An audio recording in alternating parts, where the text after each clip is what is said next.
हालत देख करके अंदर डर तो जरूर लग रहा था। जब मोड़ करके देखे तो सिर्फ वही लड़की थी। वो कोई चुड़ैल नहीं थी, जैसे साधारण लड़की होती है वैसे ही थी। वही उनको बुला रही थी, आवाज दे रही थी। सुरेंद्र एक बार जरूर देखे उस लड़की को, लेकिन जितेंद्र कहने लगे चल यहाँ से, चल यहाँ से, ये भी चुड़ैल है, मुझे लग रहा है ये भी चुड़ैल है, यहाँ रुकना ठीक नहीं है। अब जितेंद्र तो बिल्कुल रुकना नहीं चाहते थे तो शुरू से।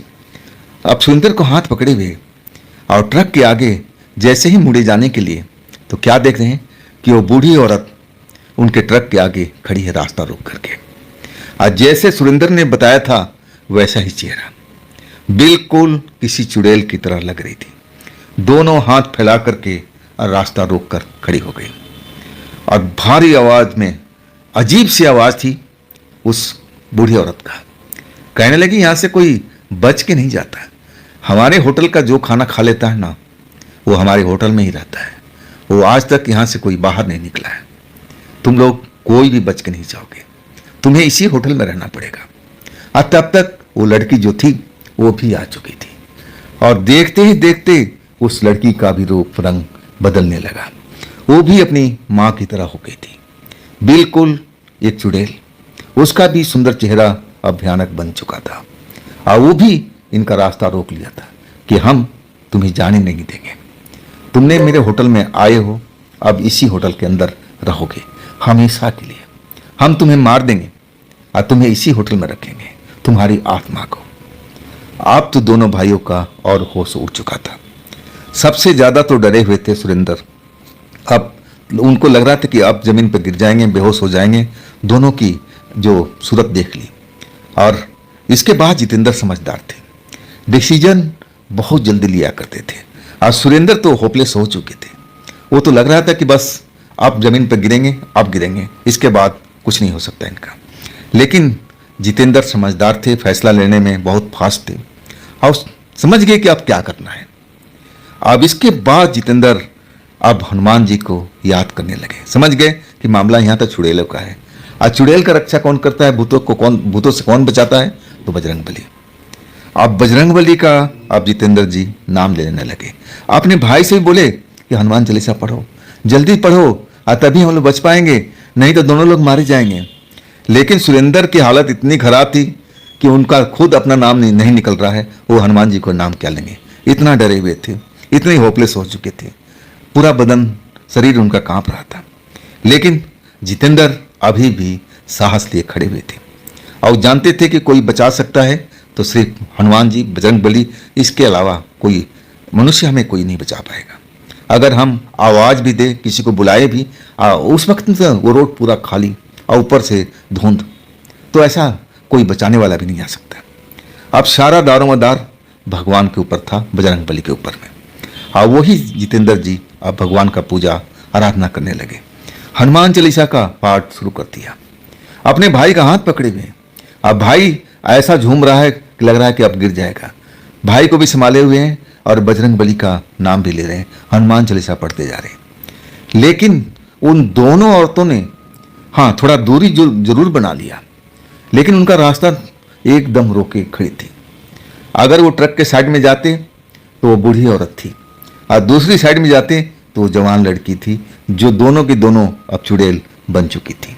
रास्ता रोक रखा था। अब ये हनुमान चालीसा जरूर पढ़ रहे हैं। इससे इतना फर्क तो हुआ कि जो लोग उनके पास पहुंचना चाहते थे, दोनों के दोनों लोग पकड़ना चाहते थे, मारना चाहते थे, अब दूरी तो बना लिया था। इतना तो फायदा उस वक्त में हो चुका था।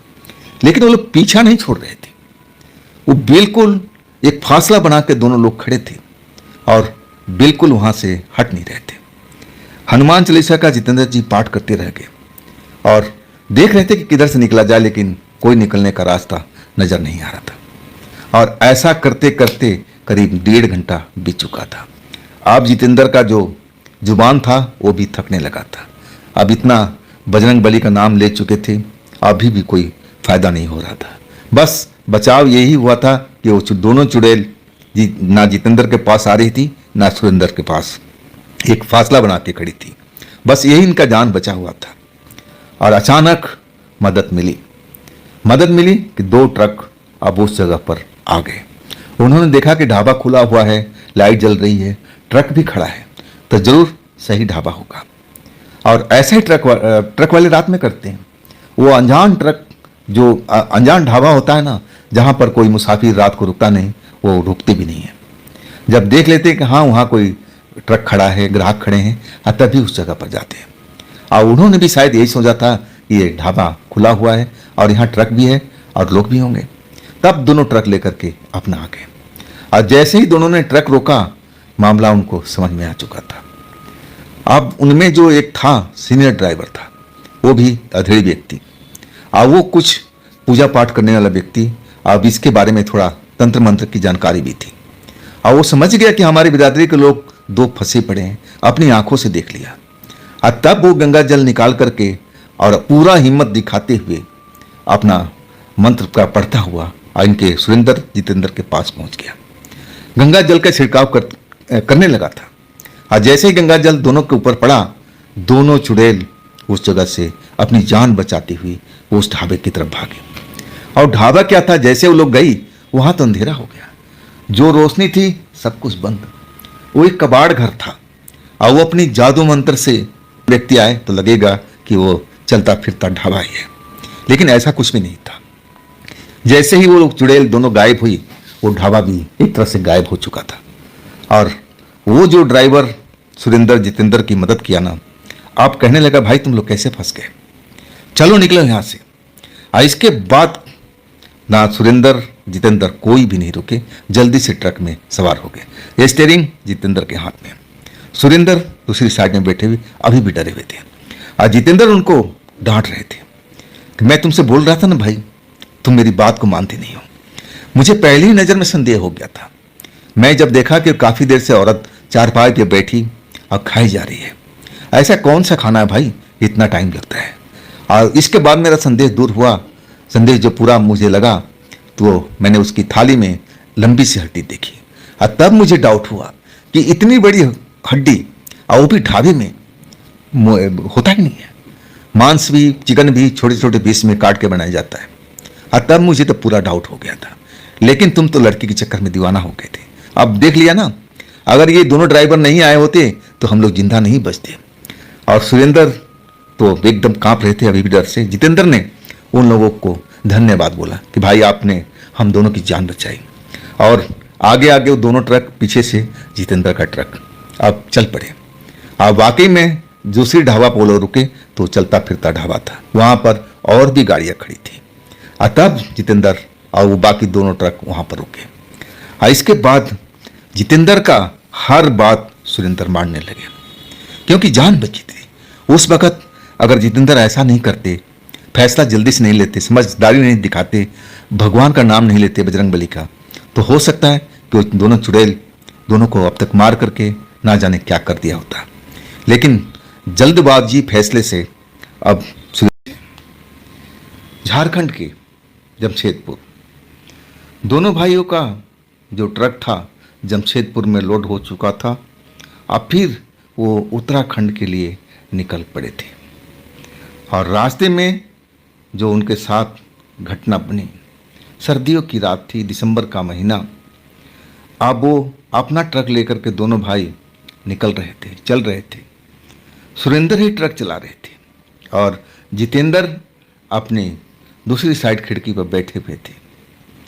अब ज़्यादातर जो ट्रक चलाने का काम सुरेंद्र ही करते थे।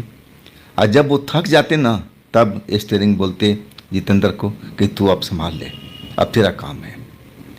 और इसके बाद सुरेंद्र सो जाते थे और जितेंद्र ट्रक को चलाते रहते थे। वो दिसंबर का महीना था, कड़कड़ाती सर्दी पड़ रही थी, ठंडी हवाएं का कहर जारी था और रात का करीब 11 बज रहा था। सुरेंद्र ट्रक चलाते हुए और आगे की तरफ चलती जा रही थी। अब जो सड़क पर था ना, बिल्कुल पहले धुंध नहीं था, कोहरा नहीं था, लेकिन धीरे धीरे कोहरा सड़क पर दिखाई देने लगा। जब कोहरा देखे तो जितेंद्र को थोड़ा चिंता हुई। आप अपने भाई से कहने लगे कि देख भाई, कोहरा अब दिख रहा है, ऐसा कर कहीं ढाबा पर किसी होटल पर ट्रक रोक लेते हैं। धुंध में ट्रक चलाना ठीक नहीं है। लेकिन सुरेंद्र तो अड़ियल थे। वो अपने छोटे भाई की बात मानते ही कहाँ थे। और कहने लगे, छोटे, अरे घबराने की जरूरत नहीं है। ऐसा कोहरा मैं बहुत ट्रक चलाया हूँ, मुझे अनुभव है। मैं पहाड़ों में बहुत गाड़ियाँ चलाया हूँ जहाँ पर धुंध हमेशा रहती है, तो तू डर मत। लेकिन जितेंद्र डर रहे थे और कह रहे थे कि देख देख भाई, ट्रक को किसी ढाबा पर रोक लेते हैं और 2-4 घंटा हम लोग आराम भी कर लेंगे। दिन भर के थके हुए हैं, हम लोग सोए नहीं हैं, तो इससे बेहतर होगा कि जो मैं कह रहा हूँ वही काम कर लो। लेकिन सुरेंद्र कहाँ सुनने वाले थे। चलते जा रहे थे और अचानक धुंध काफ़ी बढ़ गई। फॉग लाइट भी अब ट्रक का काम नहीं कर रही थी। बस इतनी दूरी दिखाई देती थी कि बस मुश्किल से ट्रक अब जो सुरेंद्र थे चला रहे थे। अब तब जितेंद्र से रहा नहीं गया और अपने भाई को बोला कि देख भाई, खतरा मोल नहीं लेते हैं, अब ट्रक को किसी ढाबे पर रोक और वहाँ पर हम चल कर के आराम करते हैं, चाय पानी पीते हैं, और जब सुबह हो जाएगी तब हम लोग निकल पड़ेंगे। इतनी कोई जल्दी नहीं है, हम आराम से माल को डिलीवर करेंगे। अब इतना जब कुछ हुआ समझाने के बाद सुरेंद्र को भी लगा कि हाँ, मेरा छोटा भाई ठीक कर रहा है, क्योंकि धुंध काफ़ी बढ़ गया था। फॉग लाइट काम नहीं करी, इसका मतलब धुंध ज़्यादा है। अब तब वो लोग ढाबा देखने लगे। जो सुरेंद्र थे अपने साइड के स्टीयरिंग के साइड में ढाबा देख रहे थे और जितेंद्र अपने साइड में। लेकिन जितेंद्र के साइड में कोई ढाबा देख नहीं रहा था। बहुत देखने की कोशिश किया, धुंध भी थी, लेकिन नज़र नहीं आया। और अचानक सुरेंद्र के साइड में एक रोशनी सी दिखाई पड़ी। अब रोड के साइड रोशनी का मतलब कि कोई ना कोई ढाबा या चाय की दुकान होगी ही होगी। और इसके बाद बिना जितेंद्र को बताए और उस ढाबा पर, उस जगह पर जहाँ रोशनी थी, वहाँ उन्होंने ट्रक को मोड़ दिया। जितेंद्र पूछे, कोई ढाबा दिखा क्या? तब बोले, हाँ, ढाबा मुझे दिख गया है, तभी तो मैं ट्रक मोड़ा हूँ। और इसके बाद वास्तव में वो एक छोटा सा ढाबा ही था जहाँ पर सुरेंद्र ने ट्रक को अपना मोड़ा और ट्रक को लगाया। धुंध वहाँ पर भी अपना असर दिखा रही थी और सर्दी का कहर तो भरपूर जारी था। शीतलहर चल रही थी, हवा में इतनी तेजी थी, लग रहा था कि हड्डियाँ तक कड़कड़ा देगी, ऐसी शीतलहर थी। ट्रक से उतरते ही और ठंड लगने लगा, जितेंद्र को भी सुरेंद्र को भी। और दोनों भाई ट्रक को लॉक करके सीधा ढाबे की तरफ चल पड़े। ढाबे में प्रवेश कर चुके थे। प्रवेश करने के बाद जब जितेंद्र की निगाहें ढाबे की तरफ पड़ी तो वहाँ पर देखा कि कोई भी ग्राहक नहीं है। ना तो कोई ट्रक वाला है, ना कोई बस वाला है, ना कोई कार वाला है। कोई भी उस स्थान पर पार्किंग में दिखाई नहीं पड़ रहा था। इकलौता उनका ट्रक उस जगह पर खड़ा था। अब रात का करीब 11:30 से ऊपर का टाइम हो चुका था और ढाबे में 2 औरतें दिखाई दे रही थी। उस छोटे से ढाबे में एक तो अधेड़ वो महिला थी और शायद उसकी वो बेटी होगी, वो जवान थी। और एक तो कुछ बना रही थी, जो जवान थी वो काउंटर पर बैठी के कुछ कर रही थी, और जो अधेड़ महिला थी वो चारपाई पे बैठ करके और दूसरी तरफ उसका मुंह था, कुछ खा रही थी। चबाने की आवाज़ उसकी साफ जितेंद्र सुन रहे थे।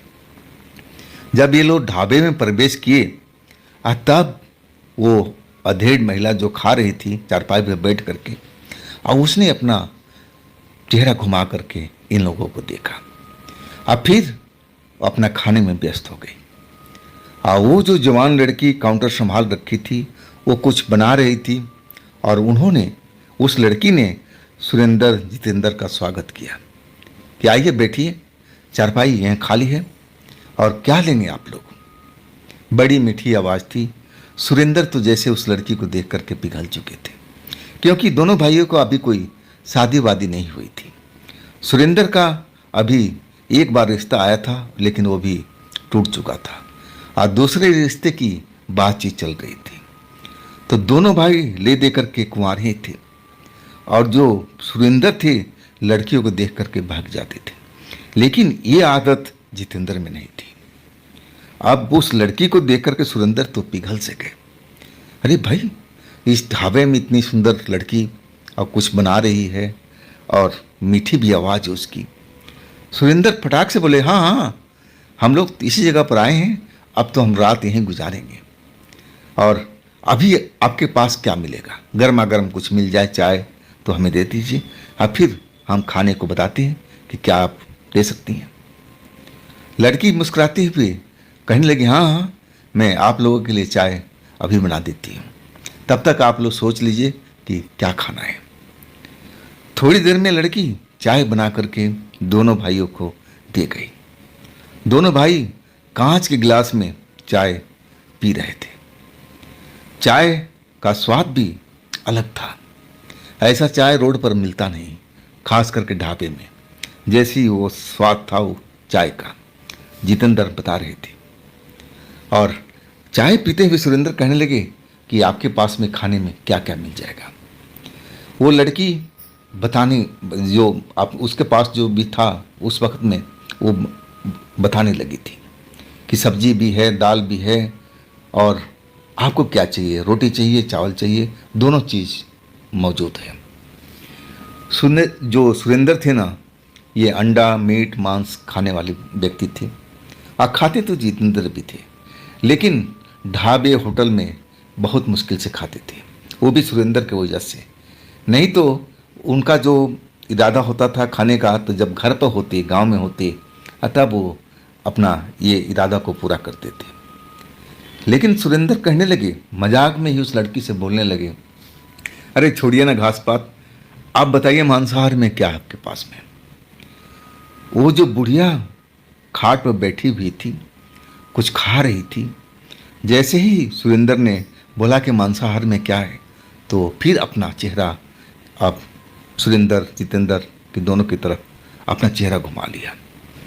अब बड़े ध्यान से दोनों को देखने लगी, बड़ी बड़ी आंखें उसकी करके।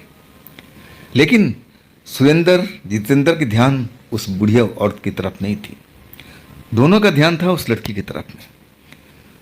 जितेंद्र तो सुरेंद्र का बस देख रहे थे कि क्या बोल रहा है मेरा भाई, इस ढाबे वाली लड़की से ये दोस्ती करने में लगा है। अब जितेंद्र थे, सब कुछ जानते थे अपने बड़े भाई के बारे में कि ये दिल फेंक आदमी है और कहीं भी अपना दिल को फेंकने लगता है। अब इस देखो ना, ढाबे वाली लड़की से दोस्ती करने लगे। तब वो लड़की बोली कि आपको मांसाहार में क्या चाहिए। आप सुरेंद्र को लगा कि अरे मेरी ख्वाहिश तो पूरी हो जाएगी, ये लड़की तो मानने को तैयार है। पहले तो दाल रोटी और सब्जी की बात कर रही थी, अब फिर कहने लगे कि आपके पास में क्या अवेलेबल हो जाएगा इस वक्त में। तब वो जो बुढ़िया खाना खा रही थी ना, अब फिर अपना चेहरा घुमा करके और सुरेंद्र जितेंद्र को देखने लगी। और इस बार वो जवान लड़की नहीं, वो बूढ़ी औरत बोली कि जो मांगोगे वही मिलेगा, क्या चाहिए आप बता दो। मटन चाहिए मटन मिलेगा, चिकन चाहिए चिकन मिलेगा, और भी कुछ चाहिए तो भी आपको मिल जाएगा। बड़ी अजीब आवाज़ थी उस औरत की। अब सुरेंद्र जितेंद्र का ध्यान उस औरत पर गया, बूढ़ी औरत पर।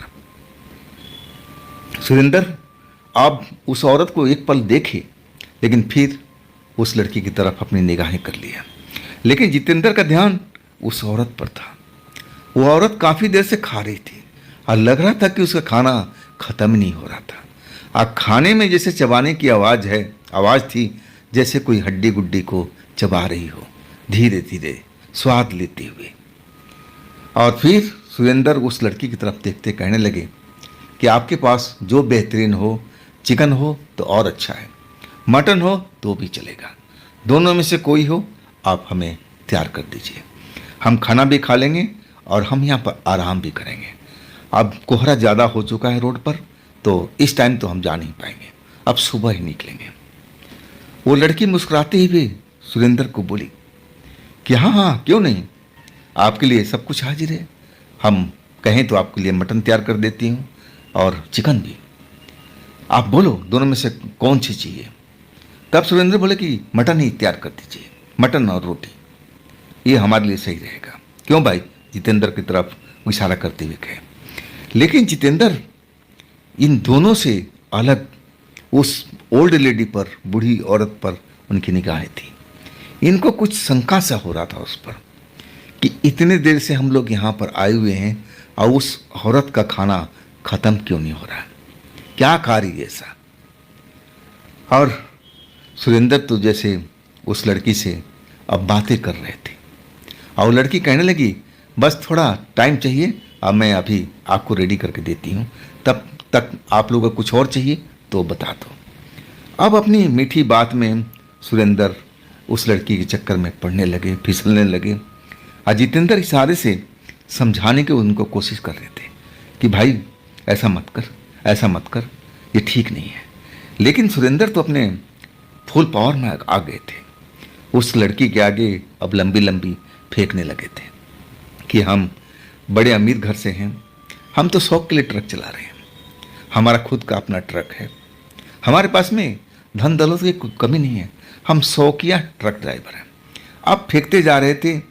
जितेंद्र इशारे इशारे में कह रहे थे भाई इतना मत फेंक, इतना मत फेंक, लेकिन सुरेंद्र रुक ही नहीं रहे थे। और तब तक वो जो बूढ़ी औरत थी अब अपनी चारपाई से उठी और तब थाली में निगाह जितेंद्र का गया। जितेंद्र देखे कि वाकई में उसकी थाली में हड्डी भरा हुआ है, मतलब ये मांसाहार का ही सेवन कर रही थी, तभी इसको खाने में वक्त लग रहा था। लेकिन जो हड्डी थाली में पड़ी थी ना, वो छोटे आकार में नहीं थी, जैसे लग रहा था कि बड़ी सी हड्डी हो, किसी जानवर की हड्डी हो। ऐसा अब जितेंद्र को लगने लगा था कि भाई मटन भी हो तो टुकड़े में काट के बनाया जाता है, चिकन भी हो तो टुकड़े में, छोटे टुकड़े में बनाया जाता है, लेकिन ये तो साबुत हड्डी, जैसे लग रहा था किसी बिल्ली, कोई ऐसा किसी जानवर का हो। ऐसा अब जितेंद्र को समझ में आने लगा था।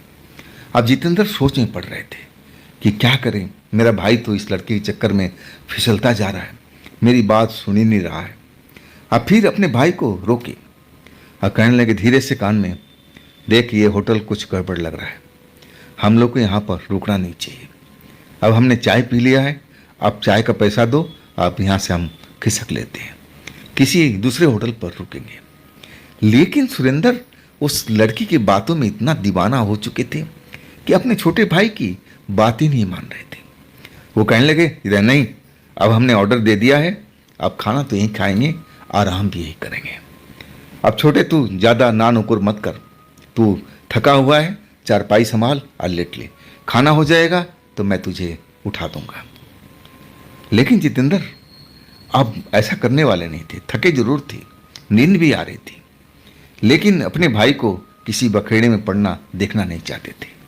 अब बार बार भाई को इशारा कर रहे थे, धीरे से बोल रहे थे कि भाई ये होटल मुझे ठीक नहीं लग रहा है, चल यहाँ से हम किसी दूसरे होटल में चलेंगे, देख यहाँ कोई ग्राहक नहीं है।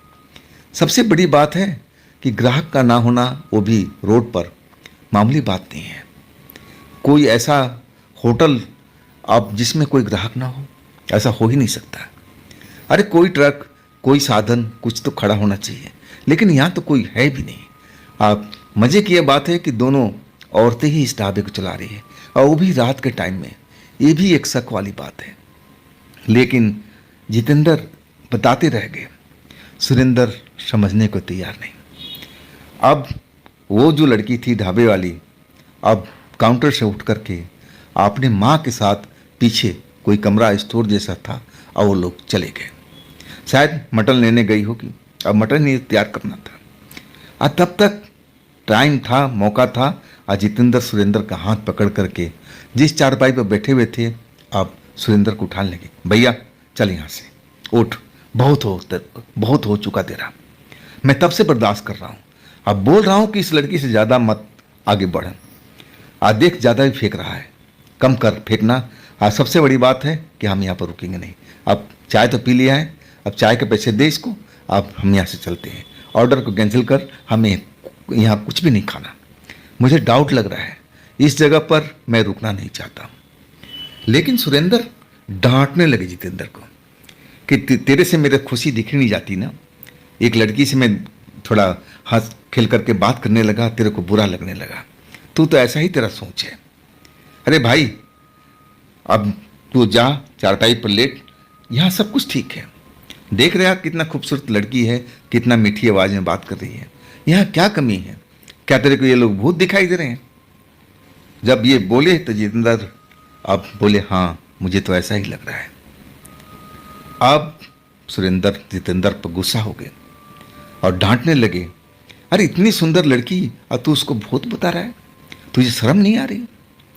अब सुरेंद्र जितेंद्र में बहस हो गई थी। आज दोनों औरतें अपने स्टोर रूम में थी, शायद मीट का प्रबंध कर रही थी, ना जाने क्या कर रही थी, और दोनों में बहस काफी बढ़ गई थी।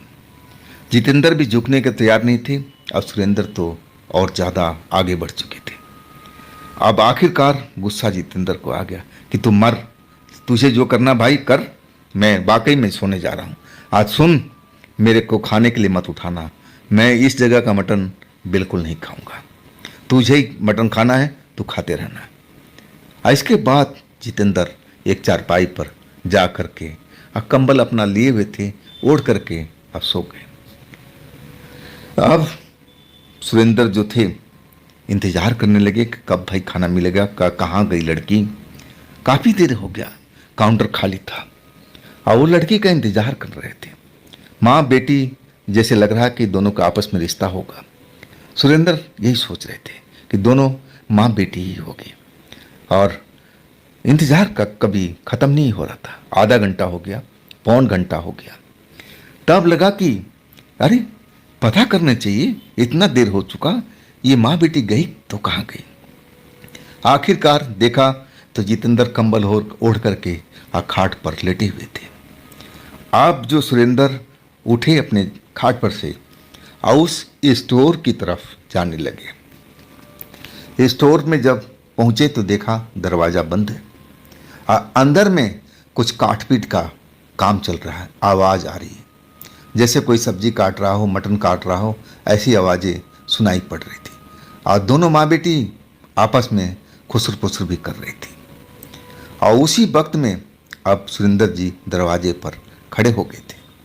दरवाजा भिड़ा हुआ था, बंद नहीं था। और फिर धीरे से उन्होंने दरवाजा को खोला, और जैसे ही दरवाजा खोला ना, तो सबसे पहले उसकी जो बुढ़िया माँ थी उसका चेहरा दिखाई पड़ा। वो अपनी बेटी से बात कर रही थी। लेकिन जब सुरेंद्र ने उस बूढ़ी औरत का चेहरा देखा ना, तो कांप के रह गए थे। वो क्या देख रहे हैं कि जिस तरह वो बूढ़ी औरत का चेहरा था वैसा तो है नहीं। अब बिल्कुल उसका चेहरा एक जानवर की तरह दिखाई देने लगा है। हड्डियों का ढांचा, बड़ा सा मुंह और नुकीले दांत, आंखें गड्ढे में धसी हुई, और अपनी बेटी से वो बात कर रही है। बेटी का जो रूप रंग था अभी भी किसी मनुष्य की तरह था।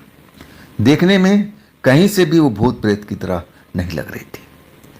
अब जो सुरेंद्र ने देखा ना, तो उनके होश उड़ चुके थे कि ये कैसा भाई है। ये बूढ़ी औरत यहाँ तो मनुष्य की तरह लग रही थी, चारपाई पे बैठ के खाना खा रही थी, और ये अंदर जा कर के ये भूत में कैसे बन गई है।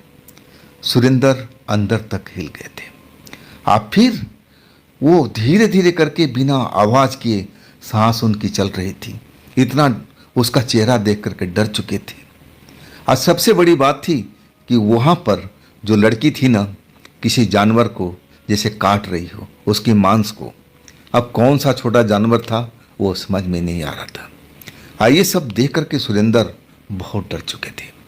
उनको लगा कि मेरा भाई जो कह रहा था ना, जितेंद्र सही कह रहा था, मुझे उसकी बात को मान लेनी चाहिए थी।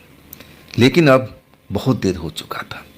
सुरेंद्र धीरे धीरे कदम बढ़ाते हुए अपने भाई के पास पहुंचे और भाई का कंबल खींच लिया। और कांप रहे थे पूरा बदन उनका डर से। जो चीज उन्होंने देखा था, उस बूढ़ी औरत का चेहरा अब एक चुड़ैल की तरह बन चुका था। और लेकिन वो लड़की अभी भी जवान लड़की की तरह दिख रही थी, जैसे इस काउंटर पर थी वैसे वहाँ स्टोर में भी। लेकिन मांस को काट रही थी, ना जाने किस चीज़ का मांस था। अब कुछ भी समझ नहीं आ रहा था सुरेंद्र जी को। बहुत खौफ में थे। जितेंद्र को उठाने लगे धीरे से, भाई उठ, भाई उठ, देर मत कर भाई। जितेंद्र आंख मलते हुए अब उठे, कहने लगे तेरा हो गया? सुरेंद्र कांप रहे थे, आवाज उनकी कांप रही थी और धीरे धीरे लहरा लहरा के बोल रहे थे, जल्दी से चल यहां से। जितेंद्र उठ जा जल्दी से, देरी मत कर भाई।